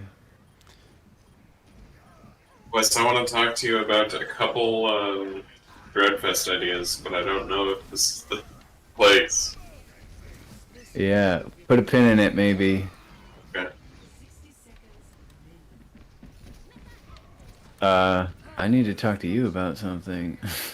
Right. The Rider in Red thing. Yeah, I was wondering, yeah. I haven't done much for it yet. I have a character sketched. Nice, I want to see. Yeah. I'll share it. It's a purple hyena. It's the muscle. I have 3 characters in mind. I haven't done all. Wow. But one's the muscle, one's the writer himself, the red in red, and then girl. Token girl. Every 80s cartoon had girl, you know. One girl. So maybe she'll be the mechanic or something. That seems too... Maybe, I don't know. We'll see. You never have enough girl mechanics. I like girl mechanic characters. I do too. What was that girl's name in Firefly? Gadget. Mechanic. Oh. Gadget. Lol. Gadget from Rescue Ranger. Haley? Haley. Haley? Kaylee. Kaylee. She's a cutie. Jewel State. Oh, Yeah. I thought of another actress that I think is really good looking from TV show. Who? I keep trying to I keep forgetting to bring her up because I know in the past we've who's really attractive. I'm always drawing a blank. But the girl Maggie from The Walking Dead. I don't know the actress's name. Oh yeah, definitely. The girl who's from The Boy, that horrible movie about the doll. Oh yeah. What the heck was that noise? Forgot about the boy. Oh. You have a boy? Yeah, The Boy. Did you ever see The Boy 2? The sequel? I never saw the boy 1. Oh. I never heard of any of them. I watched a YouTube review of the boy. Did you watch your YouTube review of the second one? Because the second one's really bizarre. So I bizarre. can't remember. Maybe. Solid maybe. I'm just gonna spoil it because no one should I don't watch mind. it. Okay, so spoilers, Just and I'll tell say the it audience quick. before you do. Spoilers for The Boy and The Boy 2. So The Boy 1, it's this old couple that hire this lady to be a nanny for their son, or their grandson, or their son. No, it's their son. And it's a doll. It's like a porcelain doll, but it's like a big life-size boy doll. It's really... It's not even creepy. It's just stupid. When you say big, it's 11-year-old boy. Yeah. Nice. Yeah. and they're like, but they have like this list of rules that you need to like put it to bed and like don't leave it alone. Make sure you always feed him. And it turns out, and then like it moves around it when she's not looking, and it eats food when she's not looking. It just turns out that their son is actually like living in the walls. And it's an actual human, like a person. The sequel, the sequel, it's the boy again, and it's the doll, but the doll is like the doll itself is a host for a parasitic monster, and it it's like such I don't know how a to explain departure from the first movie. It turns supernatural with the it's just a creature or a demon or something. I can't but it has like it's like a centipede face or something. It just has like a mouth, maybe it's like a leech or something, but it's got more, mouth with the multiple teeth deals. Like maybe I've seen a review of that. I can't remember though. I can't remember. Tim, do an impression of Hank Hill saying, "That's stupid, Bobby." These are garbage sounds. Tim, you there? No, toilet sounds, right? These are toilet sounds. Okay, the boy and the boy 2. Don't see them. That's my glowing review. End spoilers for The Boy and the Boy 2. Jump to this time code. Remember... Oh. Jacob, remember how you're saying you wanted to make a YouTube channel? It's just called Is It Good? And it's just... Is it good? Like, it's just like the thumbnail is the video, the movie or whatever. And you just go, yes, or no. I found a curator on Steam. You know, he can follow like curators. I only followed one before I found this one, and the one that I followed was Commander Shepard. And every single game that you click says a curator that you follow has reviewed this game. I'm Great, Commander let's go to Shepard, it. and this is my favorite game. On Steam, yep. Yeah. Every single game. Anyway, but I found one that's just... I found one that's just smiley face or frowny face. That's it. And it reminded me of your idea. I've seen a curator that's Hodor, and he does these extensive reviews of games, but they're just Hodor. Like just 5,000 characters or... Yeah. With like differently spaced paragraphs and things like that. Indented. Yeah. That's cool. Hodor. And people love his reviews. How do I search for curators? I don't know. I just found it. I just saw it once. I don't know if there's a way to search for curators. It seems weird that there wouldn't be. Yeah, they need to like I was saying last night, they need to redo this, their interface, I think. My mind is kind of all over the place with how to do a Dreadfest video because, and I'm not going to get into my specific pitches yet. Sure. I'm just thinking in general. The more I think about it, I think the more my mind psychs itself out because I'm getting caught up in like... It kind of gets hard for me to think about what I would like in a film when I'm thinking about it so closely. And I start thinking about, like, well, what's going to be good enough? You know, what are people going to be, like, when they watch it? Are people going to be like, this again, you know? Like, this old trope or this old, like, twist. And I feel like I just keep going back and forth with, like, do I want this to actually be something scary where you can actually, like, kind of feel the tension? Or do I want it to be something funny that plays on the tropes because that would be way easier to pull off? I always fall back on funny. Yeah. I've been trying not to the past couple years, but it always seeps in. The thing is, if you try to make something truly scary, it's really easy to fall flat on your face. Yep. And, like, scary things are like a magic trick. Once somebody's seen a specific type of scary thing once, that's it. You can't do it again and be as scary. So, like, if you do something that's reminiscent of something people have already seen that's scary, it's kind of gonna... They're gonna be like, oh yeah, that's just like The Nun, you know? But, Hopefully not The Nun, but... you know what I mean. Dude, you got problems. You're plagiarizing The Nun. I'm not talking about plagiarizing. I'm just talking about, like, drawing scary things. If you write a story and you're trying to make it scary, you're going to start falling into the same grooves that people have done in the past, because there are ways to make something the creepiest version of itself, and they're going to follow the same patterns. Yeah. So it's all in how you do it and how you make it fresh. But if you, like someone like me, I haven't seen a whole lot of horror movies, so there could be movies that came out in the last few years that have done things I'm thinking of doing. And if anyone's done it before, it's going to ruin my attempt to be scary.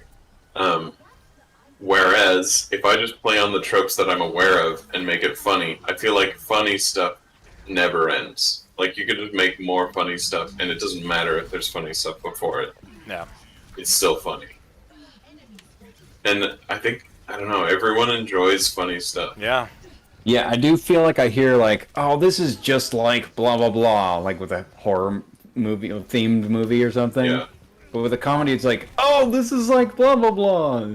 Right. Like, Yeah. I'll fondly remember it or something.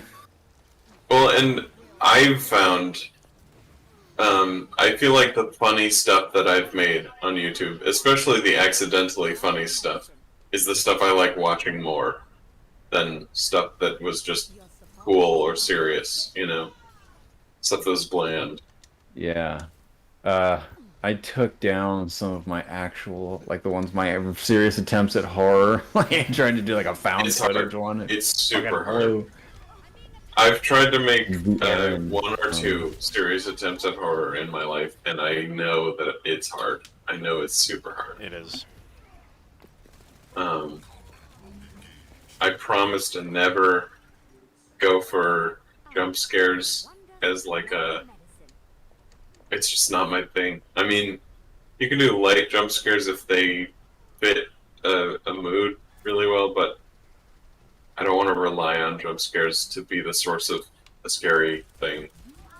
I feel like that's not...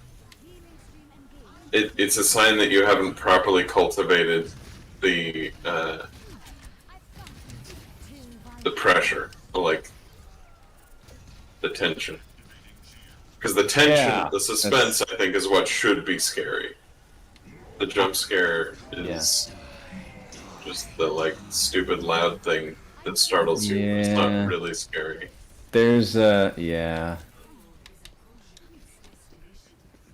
I'm trying to contextualize my thoughts. I don't hate jump scares per se or anything, but there's definitely like a difference between earned jump scares and jump scares that like that was not an earned "you got me," but only because, you know, I feel stupid for jumping at unearned jump scares. Yeah. Well, and I feel like the movie is stupid sometimes when I jump at an unearned jump scare, because it's like it is unearned. It feels like, hey, you didn't really do that. You just made it so loud that it annoyed me. You know? And it annoyed me fast enough to call it startling. That's what it is. It's startling, and people confuse that. Right. Startling is in the same category as scared, but it's not. And neither is gross out. Horror. Yeah. That's not. Yeah. Horror. I want to dread something. I want to be creeped out, and I want to be spooked. I don't want to be startled or grossed out. Eli Roth.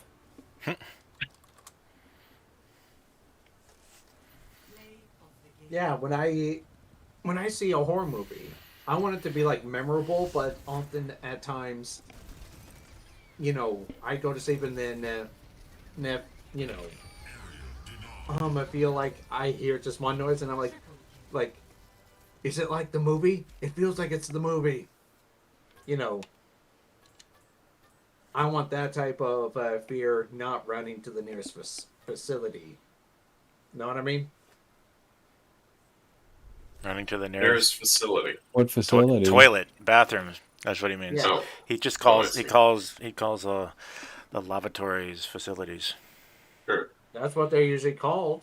Nobody says the facilities except for you. Yeah, in 1879. You see that, Tim. This is why I say you are an old soul, my friend. You are. You're welcome. There's nothing wrong with that. Oh, I always thought of myself as kind of a new soul. Wrong. No, you are the New opposite. soul. A polyp clean new soul. I was watching some Edgar Allan Poe animated things for inspiration. And I thought you were like just showing off how much of a new soul you were. yeah. Enjoying some Poe.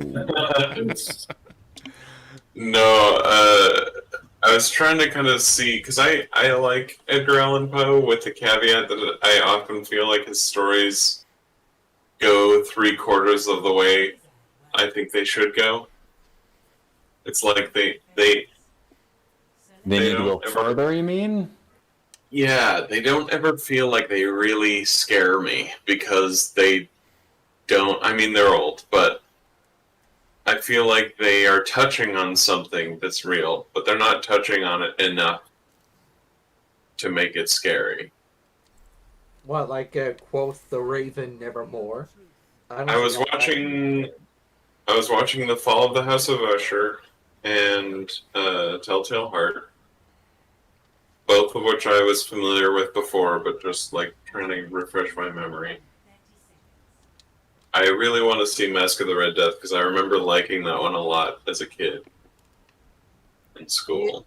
Is the Red Death the one where there's like a plague outside, but then in this?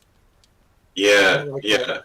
Dude, I actually, that's actually one of the things I want to adapt in future someday. I love that one. Dude. A man after my own heart. So I'm hoping that one's on there. What of the animated ones? Did you ever remember it? You see the animated Telltale Heart? That's one of the ones on the one I'm watching. I think it's called Extraordinary Tales, and it's on Prime Video. It's an Edgar Allan Poe like anthology animation. I've seen Vincent Price's version. This one was narrated by Bela Lugosi, which is really crazy. Hold on. What's it called? What's it on? On Prime Video, it's a thing called Extraordinary Tales. The thumbnail it's like a shattered series of images, but the main image is like this orange skull in a hood. Skull-like, I guess, with lips. I want to see if it's the one that I watched. It's like 5, and the Telltale Heart is the second of the 5. The one I listened to, or at least the audio narration, was by Peter Dinklage. And it's like, wow, this man is an actor.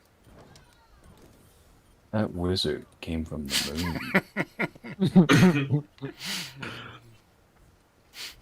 I don't get it. Oh man. The one that I watched was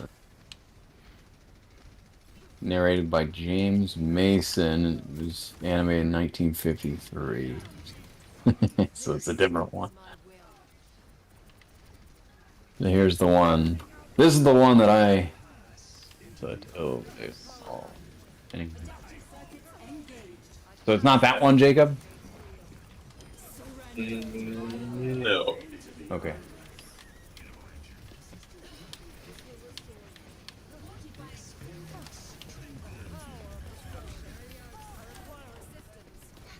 Oh yeah, oh yeah, Jacob, Mhm. if the shoot that Edgar Allan Poe um party movie thing, Mhm. yeah, if you could, in what style would you do it? My condition is improved. You mean that if I were to make Mask of the Red Death? Yeah, like if it was live or animated, and if so, in what style? I need to I need to go through the story again to make that choice. All I know Um, is that each room are supposed to represent a specific time, but mhm. then there's the black room, and there's a clock that never strikes midnight. Mhm.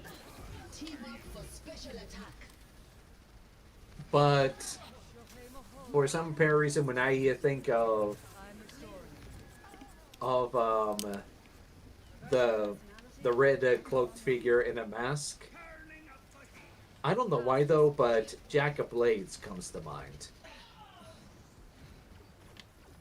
I don't know who that is. You've heard of Fable, right? I know Fable. He's the guy with the white mask and Oh, okay. wears a red cloak. That's when I think of that, I just think of him just with a longer red cape. Sure. Because in some depictions and such, that I've seen, I'm like, I'm seeing a lot of comparison. Did this unintentionally inspire the Fable villain? Mhm. I could believe that. I don't know if it's unintentional. I think maybe directly inspired. Our inevitable victory beckons. Oh yeah, and I did mention that there was uh, a Vincent Price version. Mhm. Yeah, and basically Vincent Price plays a dual role. The man in the red the red cloaked figure in the mask and the host of the party. It is very very cheesy.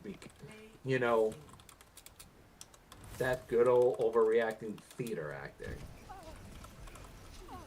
That is considered almost a dying form then, even for that time period. Um, some of the styles and such is actually really interesting.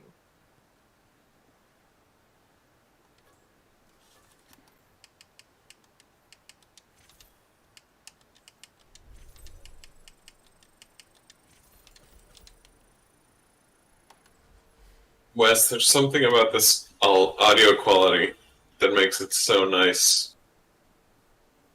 Yeah. It's like, I don't know, it's just like perfectly eerie. Yeah. The lack of animation in it is awesome. It's the paintings of the still characters, like the old man. Uh,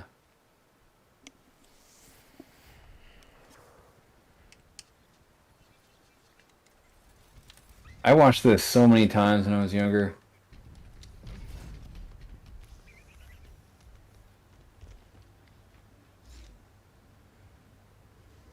A watch's hand moved more quickly than mine.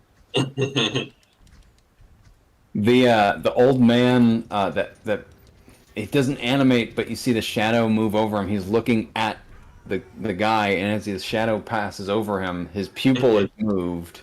Did you see that? Where is that?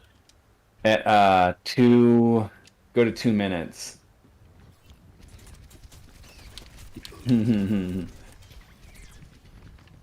Oh yeah, I didn't notice that.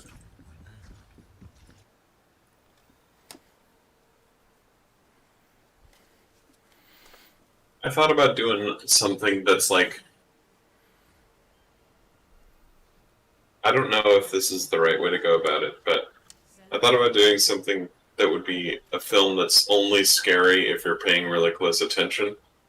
It would be kind of like House on...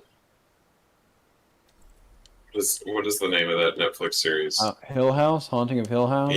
Yeah, Haunting of Hill House, where they have like all of these ghosts, or I don't know what you'd call them, like figures that are like in the shot and aren't supposed to be, but they're also in places that you wouldn't notice at first.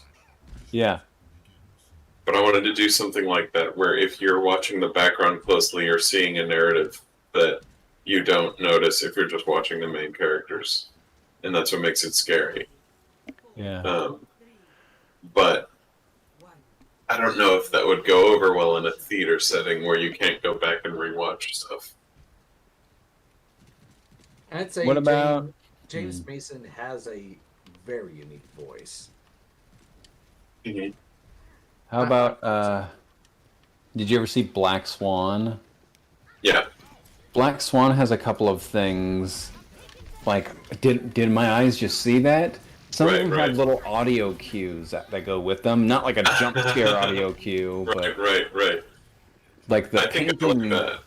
I like that, where there's an audio cue that's subtle. It would be a jump scare if it was loud, but it's not loud, so it's just like a...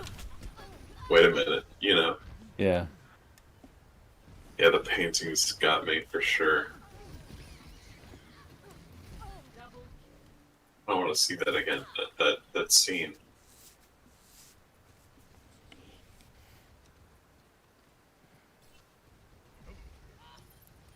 I told my it was before Jess and I were really dating, or maybe we had just started dating or something. But I really liked Black Swan. I saw it in theaters, and then I'm like, "Yeah, Jess, I watched this movie called Black Swan. It was really good." She's like, "Oh, would I like it?" I'm like, yeah." I didn't know what she was into. Oh. She's like, "Who's in it?" "Oh, not Mila Kunis. Yeah, Mila Kunis." Yeah. And Natalie Portman. Natalie Portman. She's like, "Oh yeah, I'll watch that." And she watched it like that night with her parents at home. Oh, It's like It's like there's does it have nudity? I can't remember. There's a lesbian sex scene in it for sure. There's another sex scene with like a demon or something, or I can't remember. But I don't know why paintings for me in a film, paintings are one of the scariest things. Oh yeah. Yeah. Oh, you're talking about It. Remember that? You talking about It, Chapter 1? I mean, it is a good example for sure.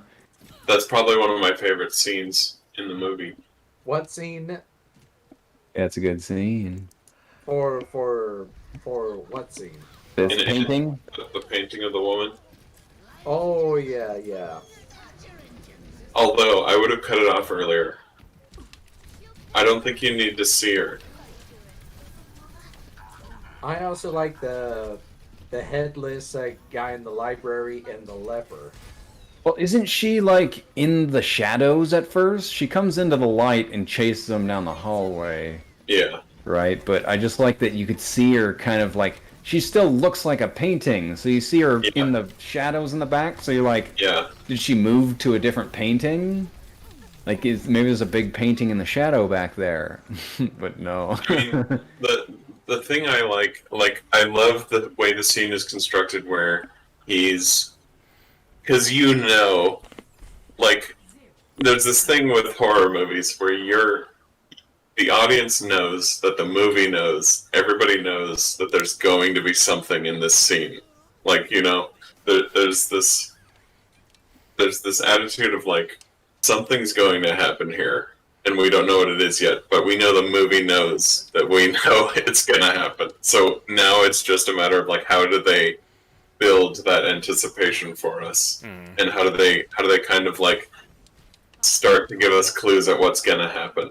And so he's going into the room and he sees a painting on the wall and he hates it. And it's this painting, like this really almost abstract painting of a woman that's like, in the context of it, is pretty creepy. Yeah, the proportions are really creepy. and you're like, okay, that is a creepy painting. I kind of see where we're going with this. And then he keeps looking around the room, and we hear the painting fall off the wall, which is creepy in itself, because it's like, how did that happen? But then he turns back and puts the painting up on the wall, and she's not in the painting anymore. And I think that's really the peak. Yeah. You know, like that already has my imagination going wild. Like, where is she? What's going on? You know, something already has happened that's supernatural and scares me, and my imagination does the rest. I think it's downhill from there because seeing her makes my imagination go back to not doing anything. It's fun to see her, but I think it's more powerful when I don't see her.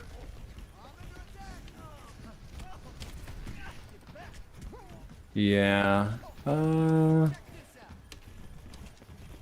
trying to. Maybe I also would have preferred to not see her, but I.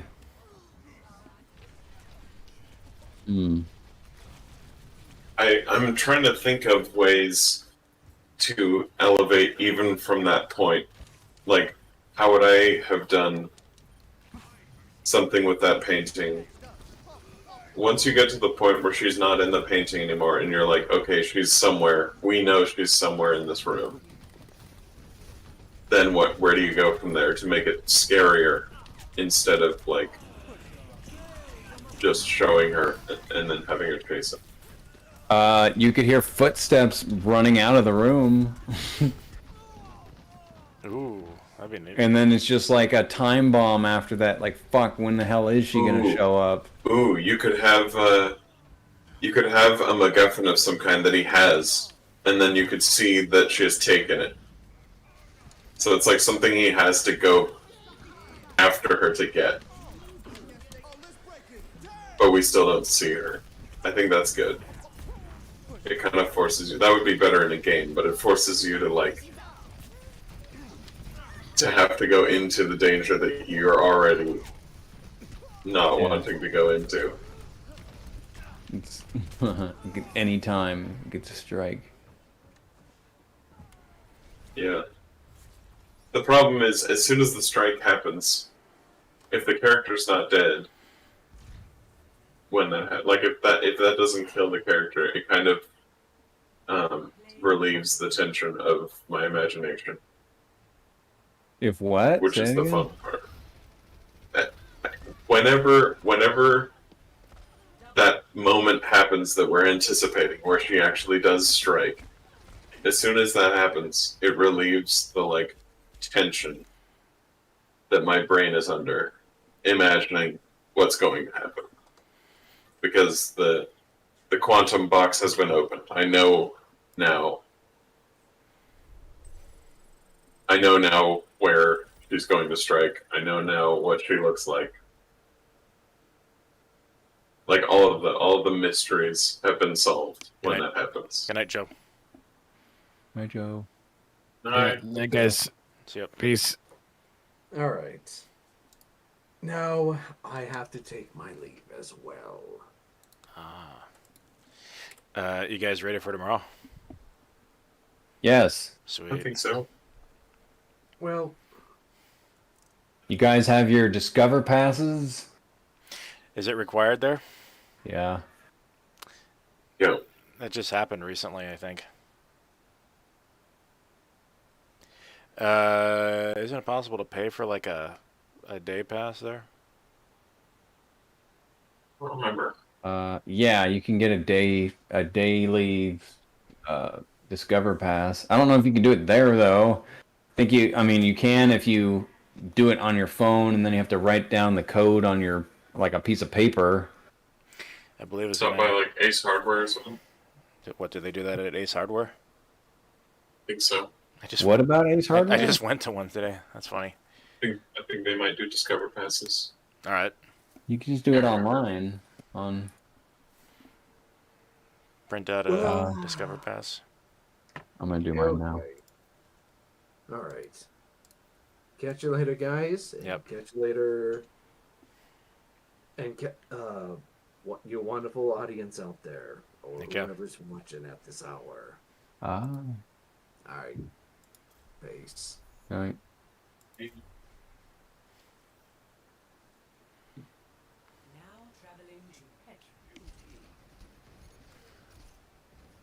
I'm gonna stop the stream in a little bit.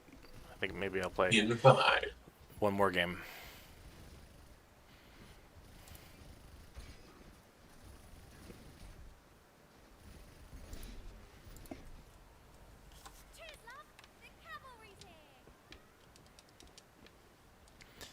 Alex is like, we're gonna have another sausage fest? I'm like, looks like it. Take that over not doing anything.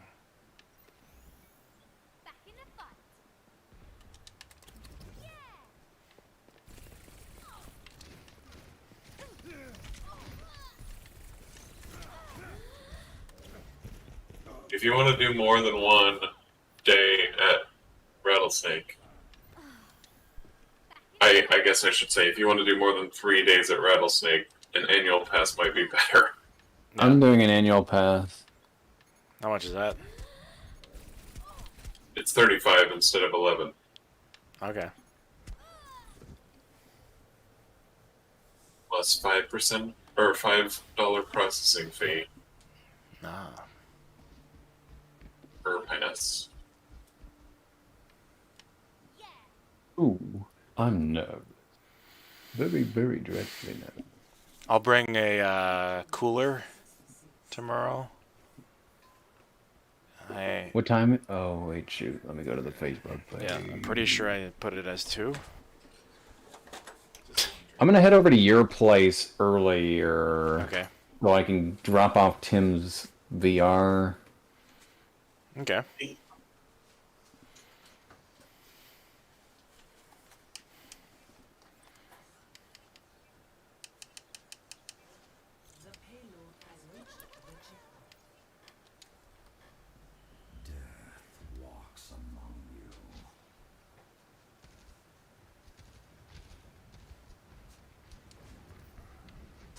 Oh, Jacob, I was going to say one other thing really quick about it.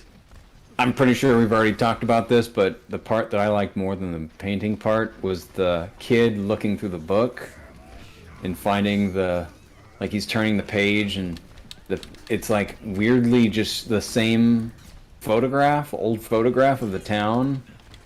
But then like he notices as he's turning the page, it's like zooming in closer and closer to the tree and the random limb on the tree, and there's a kid's head on the tree. I'm conflicted about that only because the first time I saw it, I didn't see what he was looking at. Well, you don't. You mean even at the reveal, like where it's playing like a big loud music. I heard the music. I heard people in the theater going like, "Ugh," but I didn't see what he was looking at. Oh damn! And so I was like, "Well, something creepy. I don't know."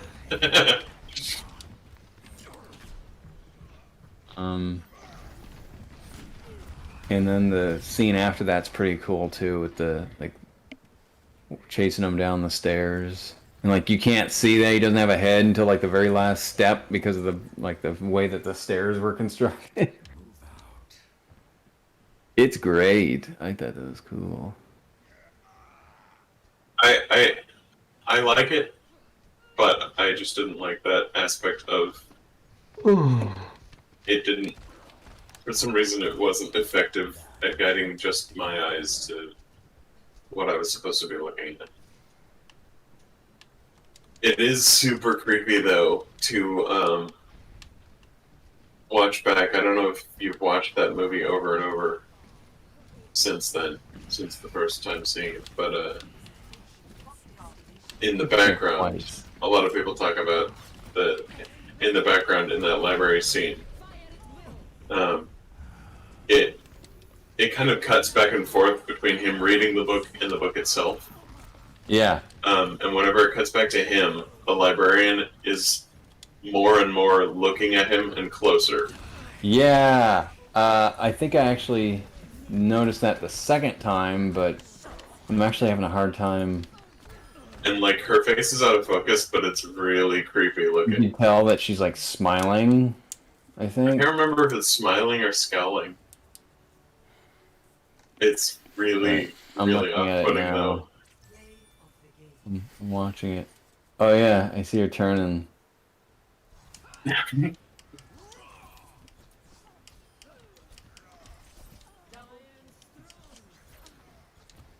Oh yeah. Maybe I didn't notice that. Alright, I am going to stop the stream. Thanks